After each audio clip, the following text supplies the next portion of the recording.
Tout d'abord, je commencerai par définir ce que c'est le reflux gastrique, et notamment appelé aussi RGE.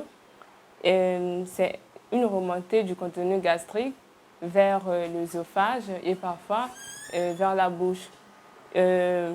Notamment l'acide chlorhydrique, les aliments ou encore la bile. Eh bien, il y a beaucoup de causes.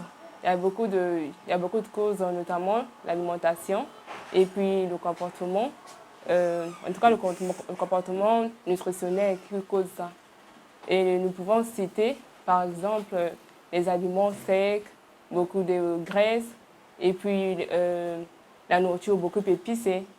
Et c'est ça qui cause le plus souvent le RGO.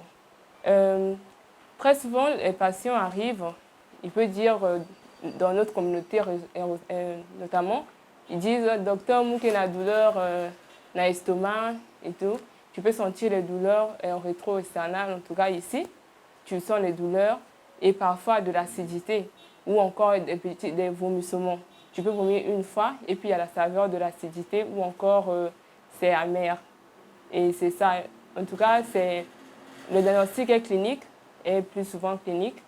Et donc, toute personne, après avoir mangé, ou même 2 heures après le repas, quand tu sens qu'il y a l'acidité, ou encore tu ressens l'ingurgitation, genre la sortie d'une petite quantité de l'aliment vers la bouche qui est acide ou encore amère, et bien c'est ça, le RGO. On commence par un changement comportemental, non? Un changement du comportement alimentaire et puis le changement de mode de vie. Et nous allons voir ça plus dans les conseils, genre comment il faut arrêter de manger des fast-foods, notamment la nourriture qu'on achète en route, et puis manger beaucoup de piments et prendre beaucoup de gingembre, la nourriture beaucoup épicée, on met beaucoup d'épices, et c'est ça qu'il faut d'abord arrêter. Il faut manger beaucoup de légumes et mastiquer la nourriture, parce qu'on a besoin de salive. Quand tu mastiques bien la nourriture, comme mâcher et biliard, et quand ça arrive au niveau de l'estomac, ça atténue un peu l'effet de l'acide chlorhydrique qui est libéré pour ne pas que ça puisse te causer beaucoup de RGO. Donc, et puis, pour les gens qui prennent beaucoup de fruits après le repas, c'est mieux de les prendre pendant les heures de goûter.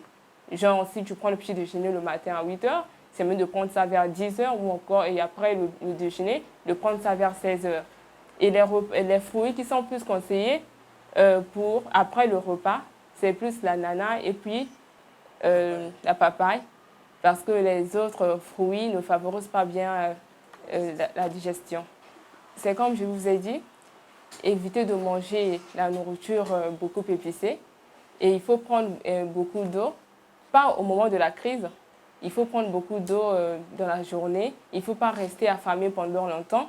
Il faut manger, prendre son petit déjeuner, le goûter, le déjeuner, le goûter et encore le soir. Et éviter de manger très tard. Et surtout le soir, ne mangez pas en grande quantité.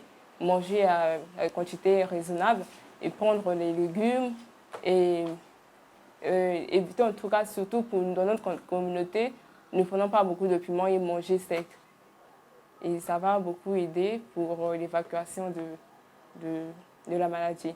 Et puis, pour le traitement, on prend les IPP qui est l'inhibition de la bombe à protons. Bon, ce médicament aide à ce qu'il ne puisse pas avoir plus de sécrétion de l'acide chlorhydrique. En tout cas, que l'acide chlorhydrique ne soit pas libéré en excès, parce que c'est ça qui cause ces douleurs, ces brûlures-là.